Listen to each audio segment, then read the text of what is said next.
Hi, everybody. Good morning, good afternoon, good evening. Welcome to Power of Knowing Forum's LinkedIn Live episode 108. Today we are discussing on the topic of SOAR, the spotlight, how companies are leveraging automation. We are honored to have Mr.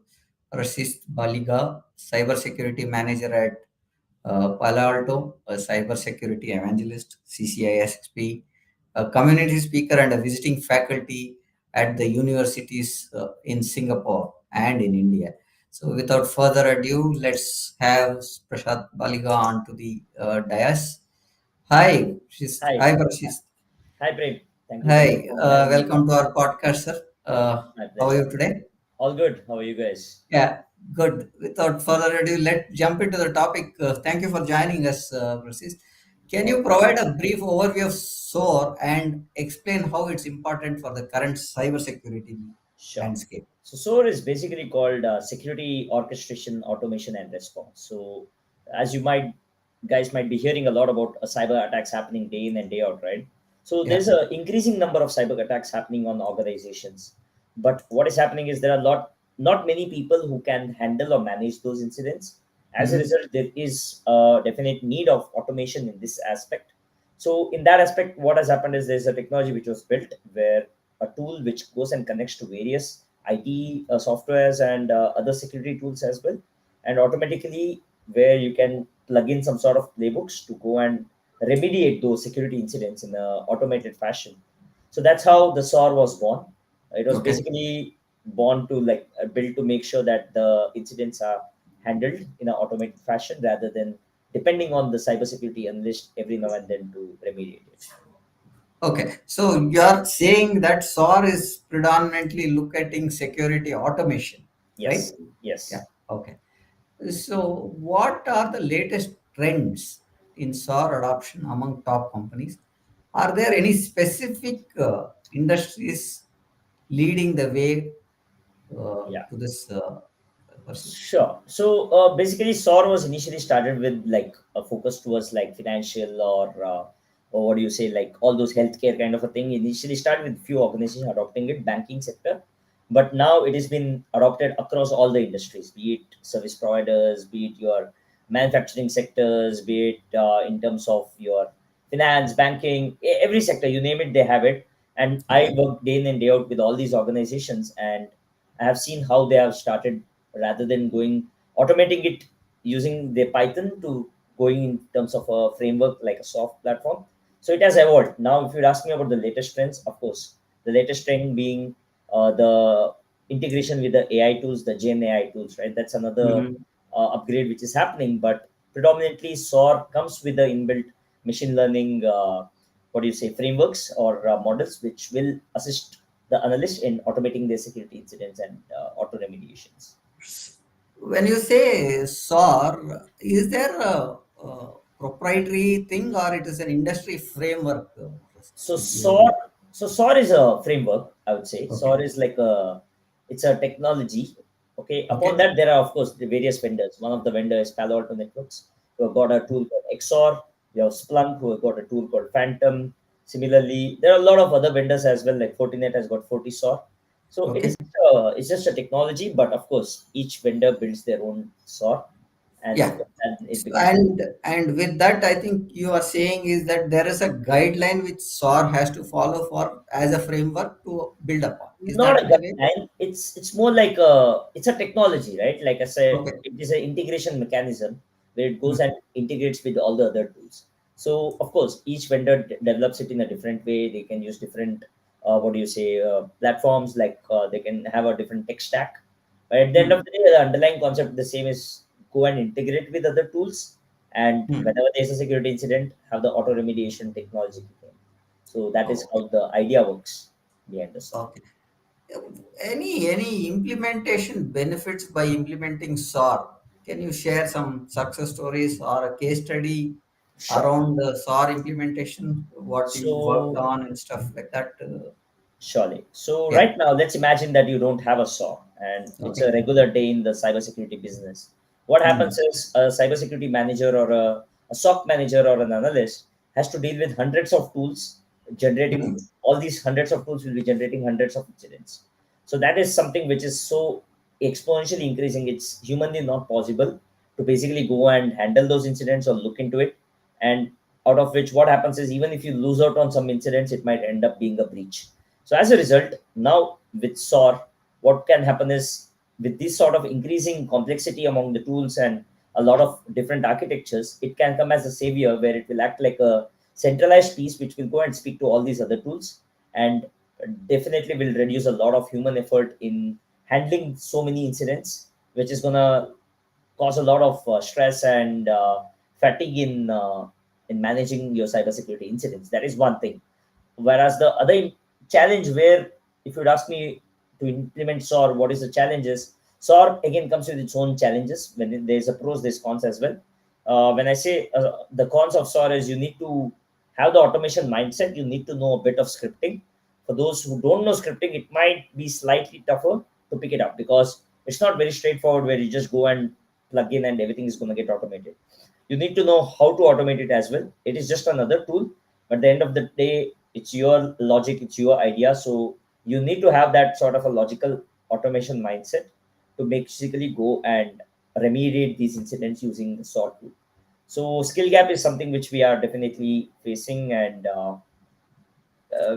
we hope it will get better over the period of time. Yeah, I think the skill gap thing is a bigger pointer because as technology gets evolving, we see a lot of people having requirement, but you find a lot of common challenges. So, can we discuss some what are the common challenges organization face while implementing SOAR and how they can overcome that Yeah. kind of a So the challenge? common challenge, what happens is, when I see of these hundreds of tools, right? So these hundred of tools will have different business owners, different software owners inside the organization itself. So now to go and get an access to these tools and integrate it with the common tool becomes a major challenge, because now everybody is okay to share their API credentials, or the business owners might not be cybersecurity aware.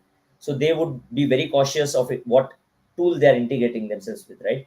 So internally, it is going to be challenging to convince all the business owners to make sure that their tool or their software is integrated with SOAR.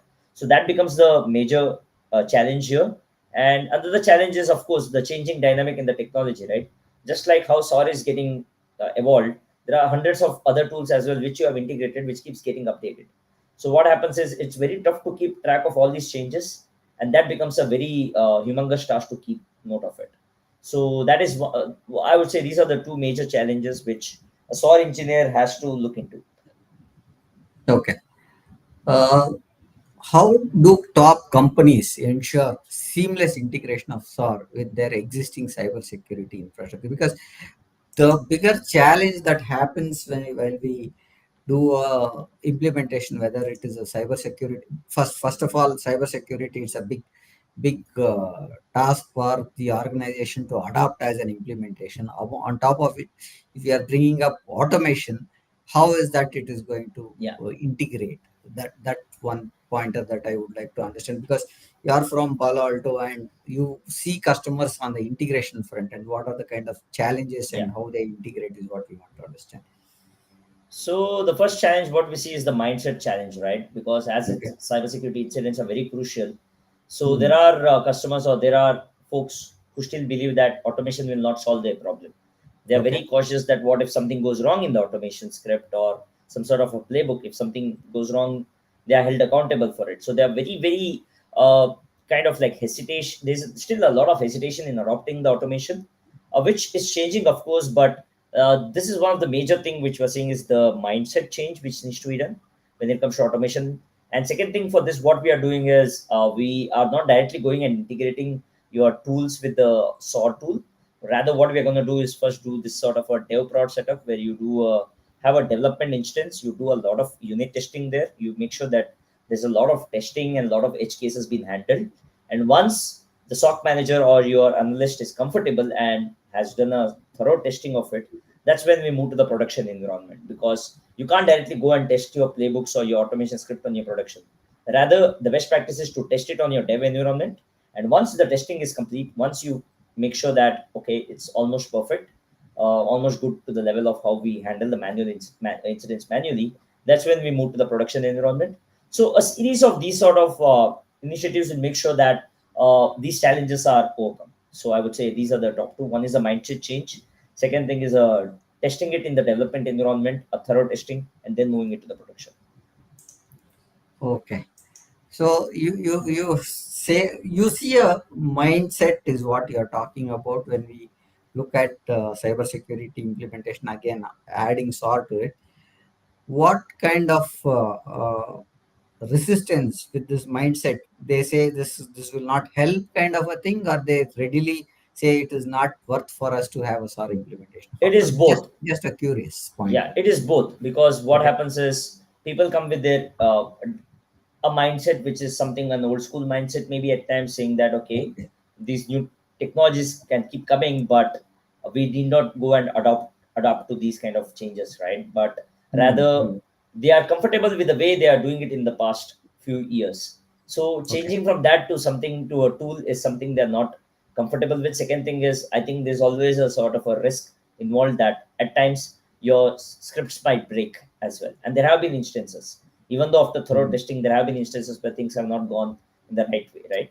So these Yeah. are one of the things which makes them a bit worried that okay, if something goes wrong, Hmm. why should we even take a risk in this? Rather, I would, rather than buying or investing into a tool, I would rather have two more analysts where I would pay them and let them handle these security incidents manually, instead of going in terms of like a tool or option, right? Because they don't think, at times they don't think in the long term aspects. Hmm. Their thinkings at times might be just short term. In those Okay. aspects, yes, hiring two people will make sense, but on the long term, of course, you will be having more and more attacks, and even two people would not be enough to handle these sort of incidents. So of course, True. relying on a tool like SOAR will definitely make life easier, I would say. In what way SOAR has transformed the incident response process for leading organizations? Yeah, Any thought yeah. points there? Mhm. Yeah, so how is it transforming is one way is like it's the cost at the end of the day. What is happening Yeah. is with more and more automation, you are able to remediate the incident into the fastest possible time. We have seen some cases where 80% of the time was saved. So when I say time saved is nothing but money saved. Yeah. So where once you automate your mundane repeated tasks, your analysts and your cybersecurity managers would rather focus on things which makes more sense rather than doing the repeated task again and again, right? So what can happen is once the mindset change is done, they would go on to do something more valuable in cybersecurity tasks like threat hunting or more advanced level hunting, right? Rather than doing the similar kind of activity which they have been doing it for the past so many years. And at times, the same incident would have occurred hundreds of times in a day. Like let's say a Yeah. phishing attempt. So it is a similar attempt which has been done across the organization. So rather than handling it hundreds of times, your sort tool will go and automatically handle it once and apply the same patch to all the other incidents. So automatically your time is reduced. And once, like I said, once your time is reduced, your folks can focus on more valuable and more important things. And third thing, what I would say is the precision, right? At times, humans can also have this tendency of going wrong. It depends on your Hmm. mood. At times, you will be happy, you will be able to handle more and more incidents in a better way. If you're sad or if you're angry at times, it happens, right? Human error is Yeah. definitely possible. But Yeah. when you rely on a machine in these aspects, the scope for error is very, very minimal. Yes, of course, at times it might break, but of course, you have your DR systems in place, you have your backups in place. So in those cases, what happens is your precision will increase, and that will basically improve your confidence in handling this incident response, right? And automatically now you can showcase it to your customers as well, saying that how faster you have handled these incidents, because these days it's the time which makes the most difference in cybersecurity. You can't have an attack which you will be detecting and remediating after 3 or 4 days. Rather, you need to do it within few seconds or minutes these days. So time makes a huge difference. So in those aspects, SOAR is definitely revolutionizing things in a way which is very beneficial for the security analyst here. So while we were talking about SOAR as an automation stuff, but with the AI coming in and machine learning enhancing capabilities, how can we use AI and machine learning enhancing the capabilities of SOAR platforms? Sure. So SOAR already used to have a lot of AI detection engines, where especially for attacks like phishing and for malware investigation, we have a lot of machine learning models already inbuilt, which keeps looking for the patterns, saying that okay, if there's a sort of phishing in your attempt in your organization, how the analyst tackle these incidents, right? So it keeps learning the pattern of what the analyst does in blocking these incidents, and automatically the SOAR keeps learning it. And next time, whenever there's an incident, rather than depending on the analyst, the SOAR automatically remediates it on its own. Of course, there is a human intervention at the end of the investigation, but overall, most of the tasks would definitely be handled by the SOAR, by its machine learning model. And now we have something new called as a precision AI in Palo Alto Networks, if I have to say, where Okay. we are doing in a much better way with with a greater data set. We are being able to do things in a much faster way, which is what your AI is basically. You need a lot of good data set to tackle these alerts, and larger organization definitely will have this benefit to make sure that they manage these alerts in the automated as well as using AI. Now with Hmm. the generative AI, which is happening like the OpenAI and the other things which you guys may be aware of, it's already been integrated with a lot of security tools, where rather than going and clicking on things and doing your analysis by yourself, you can just put a text saying that, hey, what are the top 5 alerts in the last Yeah. 24 hours, or in the last 6 months, what are the top estimated efforts needed. Such kind of things can automatically be asked to the tool, and you will get a detailed report on these things. So, of course, the AI is a boon for cybersecurity in this aspect, Hmm. because there's so many things which is been done repeatedly and manually, which is taking a lot of time. So, yeah, Yeah, I think one pointer that people talk about is about knowledge base. So yeah, when there is an issue, there is a knowledge base which gets streamlined based on the tickets and stuff which are happening.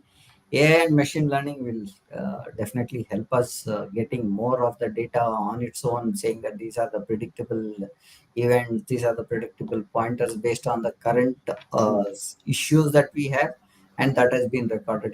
If there is an LLM which can be added to the database, I think yeah, that brings up a lot of data points where AI and ML can give you that kind of an insights on how this can be predicted.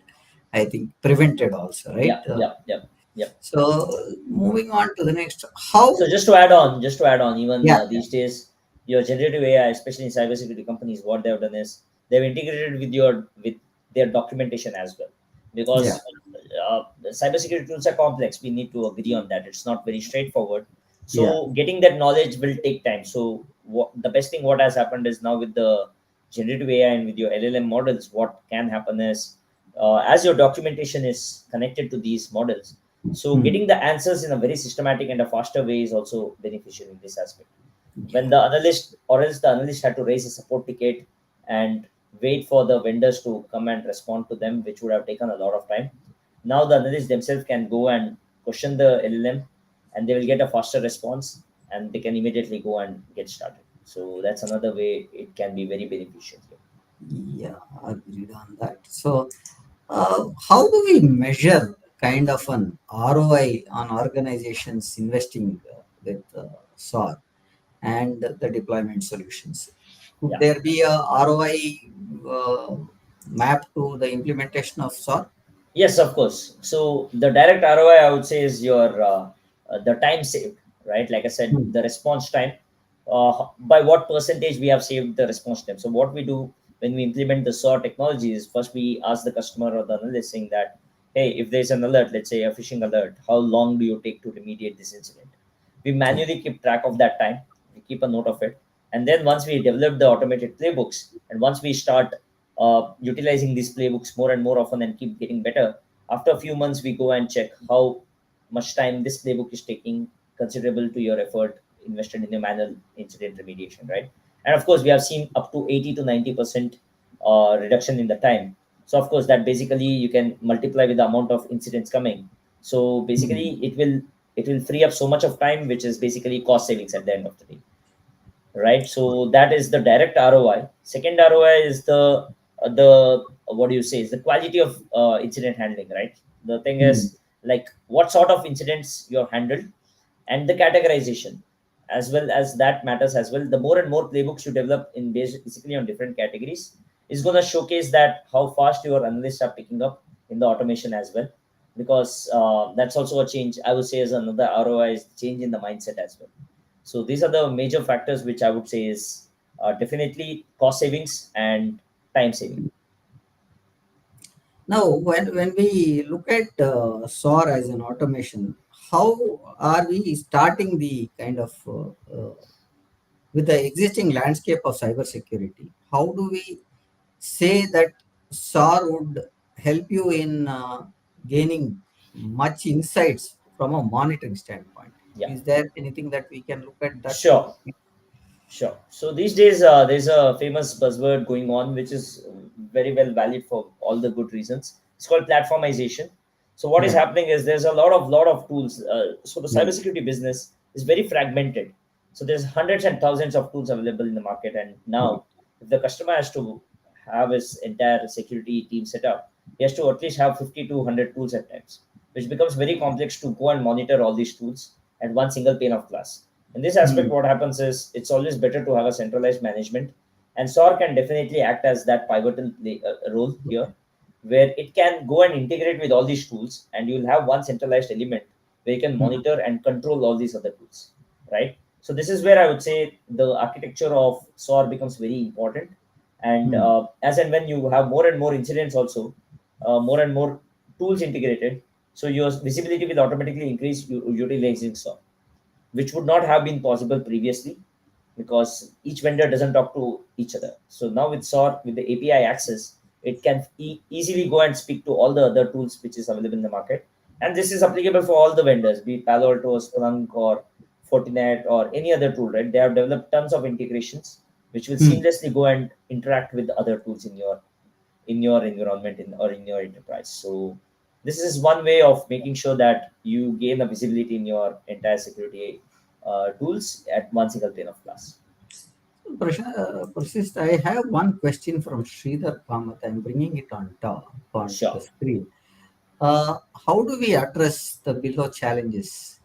Inability to assure border or edge security maturity or integrate into strategy, Okay. undervaluing of human analysts in favor of software. So these are the Okay. two pointers that he wants to understand as challenges. Sure. I'll go with the second one first. Undervaluing of human knowledge in favor of software. I would never say that humans are not needed. Definitely, humans are more intelligent than softwares for sure. But again, Yeah. like I said, right, it's a combination. You need to have a human plus machine combination. That's when things get much better. So nobody is gonna undervalue the human skills here because that is very much valid. But what Mhm. I would say is it should be a blend of human plus your machine. That's what makes the Mhm. cybersecurity business much more interesting and much more better. And now the inability to assess broader or edge security. I'm not sure I understand your question. It is not very clear for me. So I would believe, are you trying to say that how do you integrate the SOAR into the strategy? If that is the case, like I said, beat any tool for that reason. If I have to say in the broader aspect, you need to assess whether do you really need this tool first and foremost. Is does it solve the purpose what you are trying to integrate with? Second thing is once you are able to integrate it, are you able to find the right ROI? So if you question, make sure that you question these two things, automatically you'll be able to understand whether you should integrate these tools or not into your larger strategy.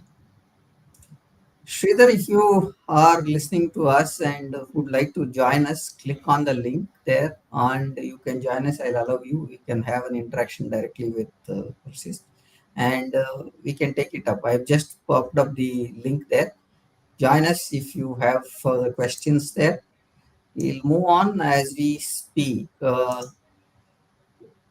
does organizations try to manage or maintain compliance with regulatory requirements and improve overall security posture? So because currently you talk anywhere, you talk about more of security posture, whether it is the cloud environments and you look at the security score also, the organizations which carry, it becomes very, very important. How is SOAR managing that? Yeah, so of course we go through all sorts of like SOC reports or SOC 2 and different sort of compliance auditing, right? So one is that. Second thing is, of course, we also make sure that our customers uh, keeps keep storing their data. You have your hot storage and cold storage, and you have Mm. this amount of data which needs to be stored. We archive these sort of incident data Mm. for up to like 2 years as well. It depends on the customer's need, right? So one is that. Second thing, what we do is each SOAR has got its own audit trail as well, where we make sure that there's a consistent logging of all these events which happens in the SOAR. So of course, using these methodologies, and of course, depends on the country as well, right? Each country has got its own sort of regulations. So depending on those things, we make sure that all these data security as well as compliance are in place. Mm. And again, I would say, is a combined responsibility of both the parties.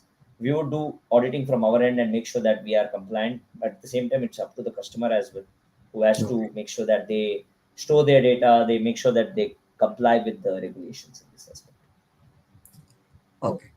So thank you for that. So what are the certain SOAR technologies, and are there any emerging trends or innovations on the horizon?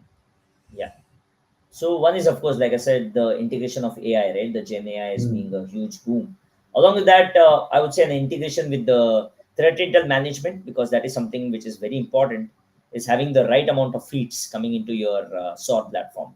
Because Mhm. at the end of the day, you need to have the threat actors. You need to know what are the different malicious IOCs and Mm. your threat actors, right? Once you start importing these things, that's when you can make your playbook also very mature, and you can make your incident handling much better. Or else you Mm. need to again rely on a lot of other steps which would rather take a lot of effort. So now what is happening is each SOAR comes with its own inbuilt threat intel platform, where you can easily go and migrate your like import your various threat intel feeds. So that is something which I've been seeing widely used. Third one, what I would say, is your SOAR platform becoming a case management, Mm. because right now, like I said, you have hundreds of tools raising hundreds of alerts.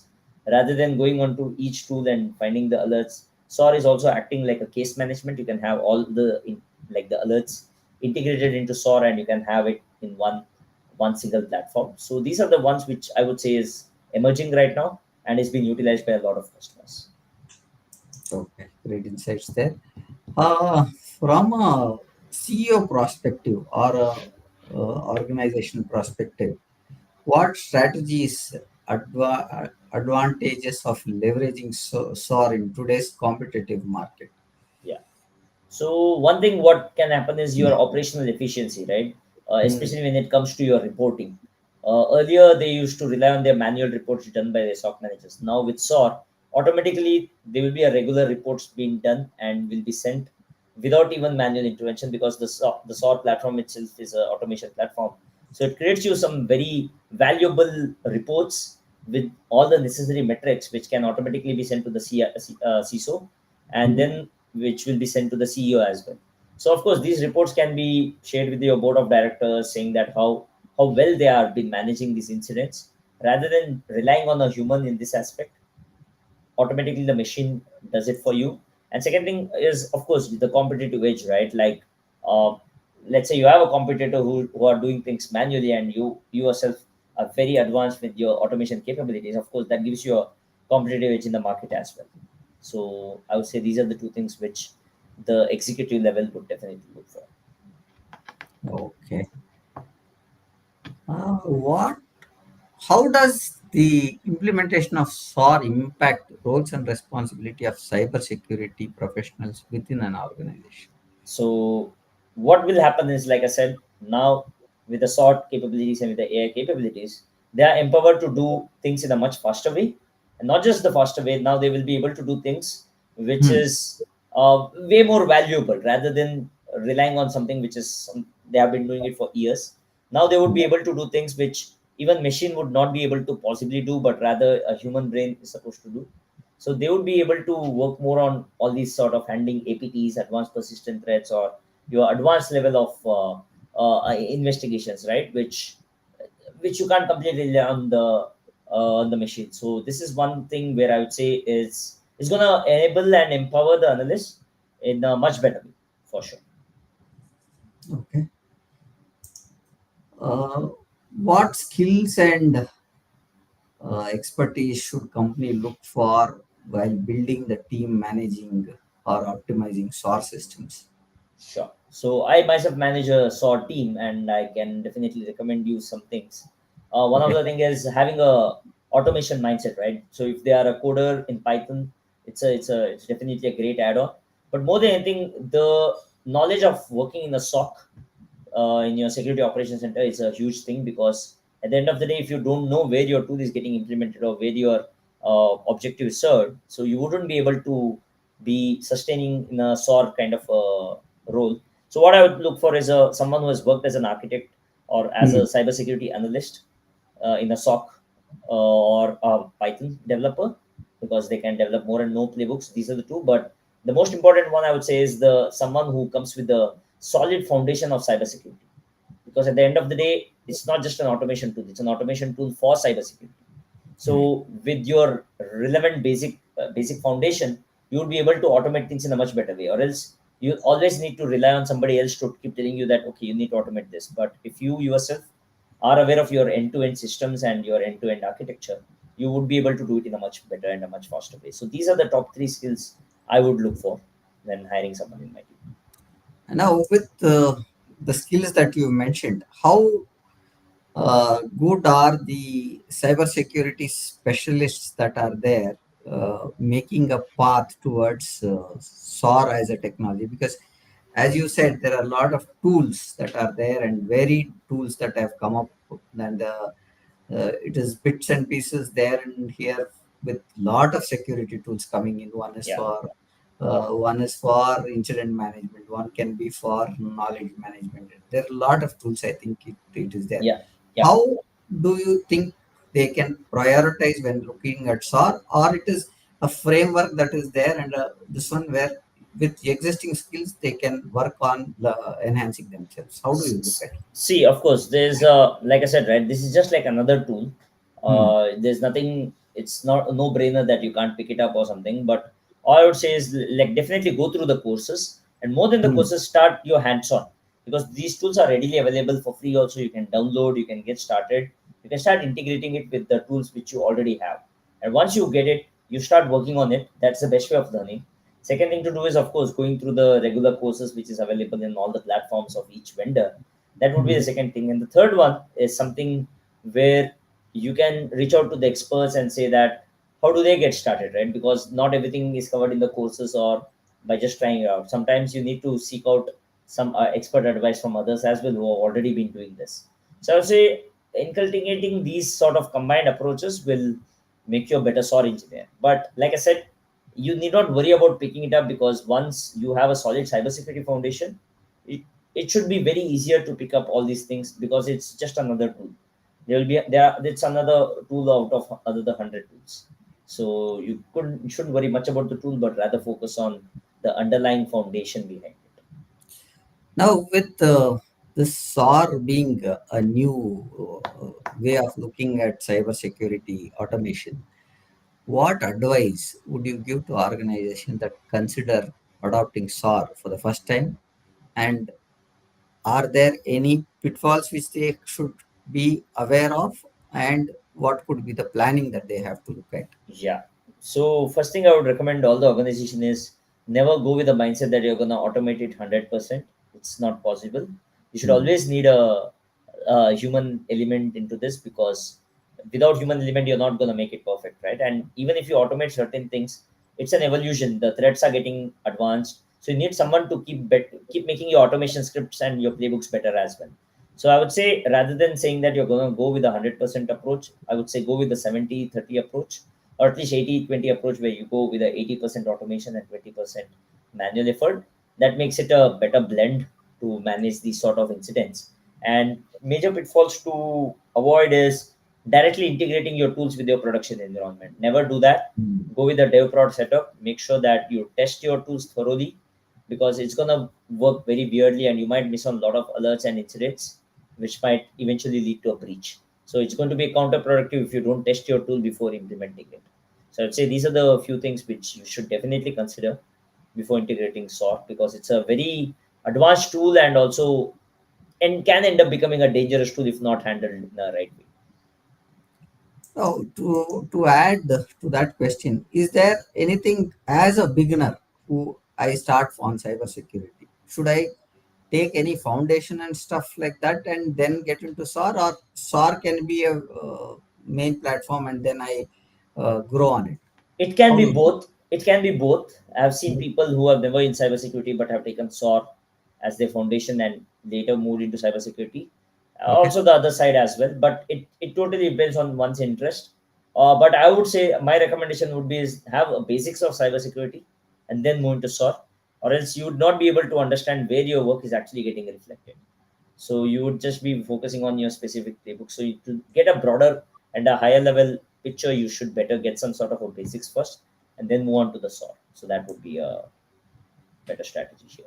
I have come to the pointers that I wanted to ask you, Prasist, and any last words before I summarize the discussion that we had today? You have any thought process or any addition of Yeah, pointers that you would like to add? So sure. please share your So what I want to share is like with the technology changing very frequently and with a lot of disruption happening in the AI security and AI business, right? So all I would say is don't get into the panic mode that you need to pick up a lot of hundreds of tools. Stick to the Mhm. basics, but Yeah, make sure that you are aware of what is happening, because if you're not aware in cybersecurity business, you're going to get saturated very soon. So make sure that you are abreast with all these updates, but don't get into the panic mode or don't get overwhelmed by the thought process that you're not going to pick it up. It's okay. There are a lot of things to do which need not have AI integrated as well, so it's totally okay. But take it easy, take it one tool or one technology at a time. So, but yeah, go for it. If yeah, there is an opportunity, definitely you should go for SOAR. great, Prasist. I'll just like to summarize on what we discussed on today's podcast is that we spoke about how SAR as an introduction, and then we spoke about trends on SAR, what are the benefits, what are the challenges in implementation, integration with existing systems was discussed, impact on incident response was discussed, also how AI and ML can play a role here on SOAR is what we also discussed on pointers of ROI, Yeah, customization and scalability, security and compliance, and what is future for SOAR with the CEO insights, and what employees who could look at the impact, while and small advice on how the careers and the skill set has to be developed. That's what we discussed in this session. Thank you for joining us my today pleasure. on, My pleasure. yeah, on LinkedIn. Please follow us on YouTube, Facebook, Twitter, and Instagram. Hope to see you in another session. We hope Absolutely happy you to be here. found this discussion valuable. We have another session coming up on Tuesday on 25th at 6:30 p.m. on Patch to the Peak Performance Balancing Stress and Success. On that, looking forward to see you again. Good day and bye for now. Thank Prasist, you. thank you Thank for you. being there. Pleasure. Good day, sir. Good night.